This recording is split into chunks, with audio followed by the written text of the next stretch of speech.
Je suis le directeur de l'école de ski de Crest-Voland-Couesnos et je suis ici moniteur de ski depuis 28 ans, 28 saisons, donc voilà. Ça représente actuellement 66 moniteurs de ski en pleine saison, durant on va dire la période Noël et février. Et ensuite on fait tout type d'activités, c'est-à-dire qu'on organise tout ce qui est autour du ski alpin, du ski nordique, de la randonnée aussi, ski de randonnée, randonnée raquette. Et puis cette année, on a donc créé un nouveau produit. Donc ce nouveau produit, c'est le Snake Bliss. C'est-à-dire qu'on cherchait en fait une activité, on va dire après ski, pour qu'on puisse proposer quelque chose d'un petit peu nouveau sur la station. Donc c'est ce fameux Snake Bliss. C'est une activité qu'on va avoir après la fermeture des pistes. Donc on va pouvoir bénéficier de la remontée mécanique du télésiège de la logère. Et une fois que le service des pistes nous a donné l'autorisation de se lancer sur la piste, ce qu'on appelle nous retour station, qui est une petite piste verte, mais qui fait quand même 400 mètres de dénivelé et pratiquement 3 km de long. Et bien après, on attache les luges les unes aux autres. Il y a un moniteur devant qui est garant de la sécurité des gens. Et puis on se laisse descendre gentiment, on va dire, plus ou moins gentiment, parce que parfois ça chahute un petit peu derrière. Et puis voilà, et on passe un super moment. On prend le temps de s'arrêter en milieu de piste pour profiter du paysage, du calme et du silence de la montagne, puisque une fois que les remontées sont fermées, il n'y a plus de bruit. Et ça, les gens apprécient beaucoup.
Sur cette activité-là, il faut que ça soit quelqu'un qui ait un diplôme montagne. Donc ça peut être aussi un accompagnateur en montagne, mais quelqu'un qui ait des références montagne avec un diplôme d'État.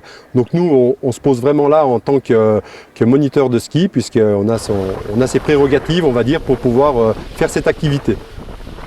On va quand même privilégier à partir de 7 ans, il faut quand même un petit peu de tonicité musculaire, donc à partir de l'âge de 7 ans, et après on va dire qu'il n'y a pas vraiment de limite d'âge, à savoir que sur cette activité, dans le train de chenille, plus on est derrière, plus ça secoue, donc plus on va mettre, on va dire, des ados ou des gens qui sont quand même un petit peu solides, on va dire.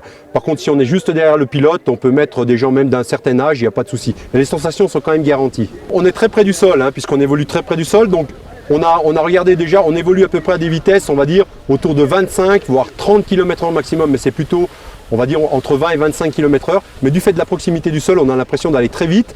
Ensuite, on peut évoluer sur piste damée, mais aussi sur hors-piste, puisque le train de luge devant fait le passage, et derrière, avec le poids des gens, puisqu'on se suit, on peut être à peu près jusqu'à une douzaine de personnes derrière le conducteur. Eh bien en fait ça dame derrière et ça continue à pousser en fait, donc on en a même fait en poudreuse en fait, et ça fonctionne aussi quoi. Ce qui est préconisé, c'est le casque, on rend le casque obligatoire parce qu'on estime que ça peut des fois se renverser un petit peu, donc qu'il n'y ait pas de souci au niveau de la tête. Et puis après on préconise une paire de chaussures souples de façon pareille à pas venir taper dans quelqu'un, puisque le train de chenille se tortille dans un sens dans l'autre. Voilà. Et après une paire de gants, une paire de lunettes, voilà. Ouais, les gens s'amusent beaucoup, il y a beaucoup de rigolade, ouais, c'est vraiment un super moment. Et puis surtout, c'est ouvert à tout public. hein. Là vraiment on est sur quelque chose, on peut proposer ça à tout type de personnes, mobile on va dire, voilà, ça, voilà, c'est quelque chose qui est vraiment sympathique.